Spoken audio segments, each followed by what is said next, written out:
It's time for me to branch out into yet another Nintendo franchise and talk about the character designs in Pikmin 4. Spoilers ahead, obviously.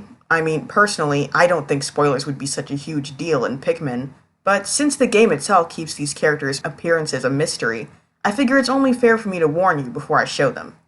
Although first, I guess I should say something about my relationship with this game series, which I would have to describe as extremely casual.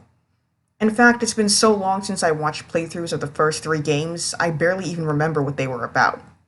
But since the most recent entry in the franchise was released just a couple weeks ago, I've been engrossed in Pikmin content 24/7, and it's been nice to spend time with all these weird little guys again. I'm fairly certain this is the only Pikmin redesign video I'm going to do, since, when 90% of your character designs are just creatures, it's hard to miss.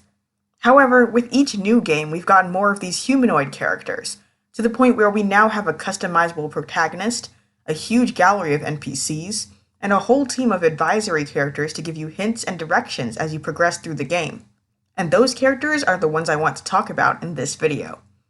To be perfectly honest, if I'd had to play this game myself and spend hours and hours waiting to find these characters, looking forward to finding out what each one would look like, I'd be pretty disappointed to just end up with this.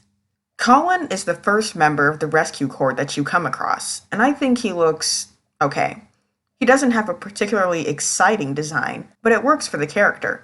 He's the most professional member of the team with the most normal personality, so it makes sense for him to look normal. After you meet Colin, the next rescue corps member you run into is Captain Shepard, who probably has the most unique humanoid design in the whole series. Seriously, I did not expect her to look like this at all. She's super cool, and seeing her really raised my hopes for the rest of the team's designs. Unfortunately, it was all downhill from there. It just bugs me that most of these look like first-pass designs, like there was no fine-tuning to make them unique or memorable. The artist just drew the first thing they thought of for each character and shoved it down the pipeline. We spend so much time thinking about the rescue corps and interacting with them, and yet they look more forgettable than some of the NPCs. So let's go through this group and think about how we could redesign each member. Like I said before, Colin's canon design does work for the type of character he is, but that doesn't mean it can't be improved. To be honest, I think his gray hair and bright green eyes look kind of random, like someone just chose the colors without really thinking them through. If they were a little more cohesive, it might make the design look more intentional. So I changed the gray hair to icy teal, and added some blue value to his bright green eyes to bring the two elements together. I also thought he might look good with a simple headset in the chosen character color. I admit it's a bit of an obvious design choice, seeing as he's the comms operator, but sometimes obvious is okay. And I think this adds some more contrast and character-specific interest to his design. At first I intended to just redraw Shepard as a sort of warm-up. She does have a good design, but after a while I came up with a few minor changes that I thought might make it better. First was the violet eyes. I know this is a pretty common thing to do with dark-skinned fictional characters, but it just looks so good on her I can't help but want to keep it. I think this eye color makes her look a lot more visually interesting than the washed-out blue of her canon design, which, next to her face paint, honestly just feels like repetition. Here, the two visual elements are clearly distinct, each making their own contribution to the design. Also, I made the knot on her bandana stick out on one side. Not only does this look cuter and balance out the hair on the other side of her face, it gives her silhouette some more character. Often when you have a cartoony character design that looks too normal, this sort of thing is what you're missing. This silhouette is just a person, but this silhouette feels like a character, because the shapes are more expressive. And I'll make even better use of this strategy with Dingo's redesign, which will come a little later. Russ was a surprisingly difficult design to do. There's only so many changes you can make to a bald character with one accessory. I think what helped was knowing what I didn't like about the original design. Namely, that when you zoom out from Russ's face, it tends to just devolve into a nondescript egg-shaped flesh blob.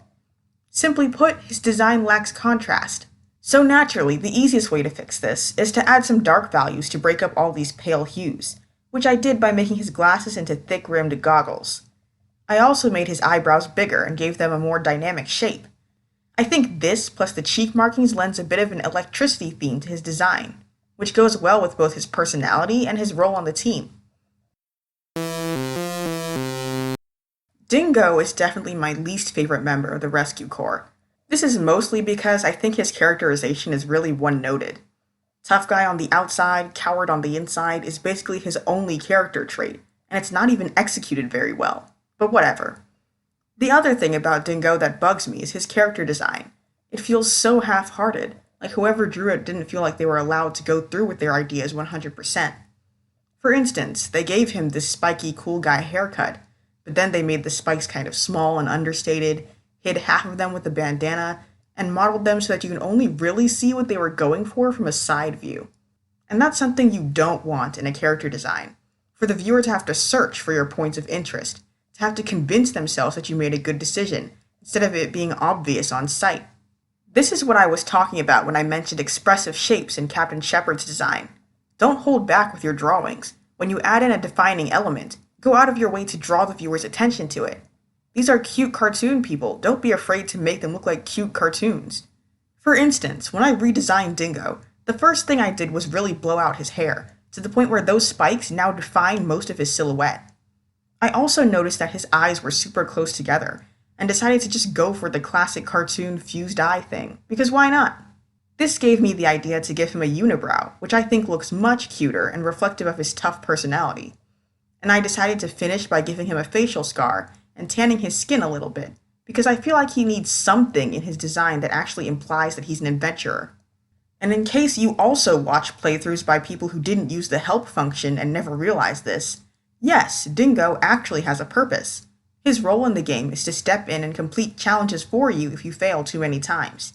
So he should look like someone with some battle experience, someone who can defeat the tough enemies that are too much for you. Giving him the face of a basic schoolyard bully archetype isn't enough.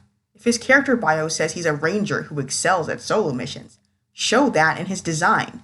Make it so that even a player who never needs his help looks at him and thinks, he seems cool, I wonder what his job is, and not, why is this character here? Yani is another character I don't like very much. In the beginning, I was really irritated by his voice. Everyone else in the cast sounds like a normal person speaking an alien language. Even Olimar's voice is just pitched down a bit. Yani sounds like someone putting on a weird fake voice that no real person actually has. I've gotten used to it by now, but I still think literally anything else would be better than this monotone Pillsbury Doughboy thing. However, despite being annoying, his voice is the most consistent element of his characterization, and was the biggest factor in helping me understand what they were actually going for with him. His design gives no information. Besides the headlamp indicating that he's a doctor, there's really nothing here. And his dialogue has him constantly shift between being a normal medical professional, to being a little unreliable, to being a mad scientist who will slip experimental drugs in your drink while you're not looking. But when I looked at his laughter and tried to imagine it in his silly voice, only then did I realize, oh, he's supposed to be like a cute but slightly creepy kind of guy. And so, with that characterization in mind, I was finally ready to redesign him. The first thing I did was change his hair, because in the canon design it kinda just looks like a weird hat. Like, I can appreciate what they were going for, but in execution it just didn't work that well. Simply giving the lines a bit of a slant makes it look more stylish and like actual hair. Now the second major change actually took me a while to figure out.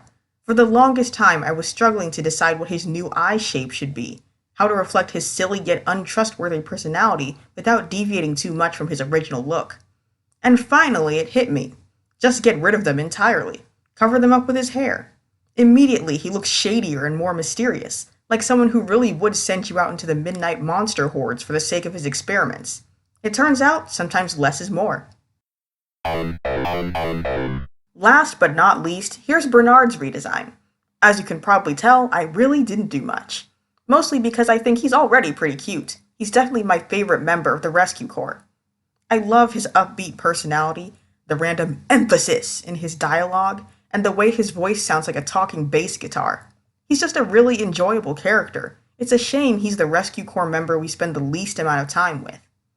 Anyway, all I did was make some minor changes that I thought might be fun. I gave him some sideburns because I think they'd look good on him and help lean into the cool guy aspect of his character. I also made his sunglasses bigger and more colorful. I think it would be cool if his reflective lenses could change with the character color, to add a big, bright, customizable point of interest to an otherwise dark design. And that's pretty much it for the Rescue Corps. This was a fun batch of redesigns to do. I usually don't get to work with simple characters like this. And since their outfits are all the same, I got to just focus on the faces, which definitely made this design exercise much easier. I especially enjoyed how the characters I liked the least ended up with the best designs. I think Dingo and Yani look really well done. If I were given the opportunity to choose a design to actually become real, it would definitely be one of those two. Anyway, thank you for watching, like, subscribe, whatever, and check out my Coffee page gallery to see the finished pictures in these videos. Till next time!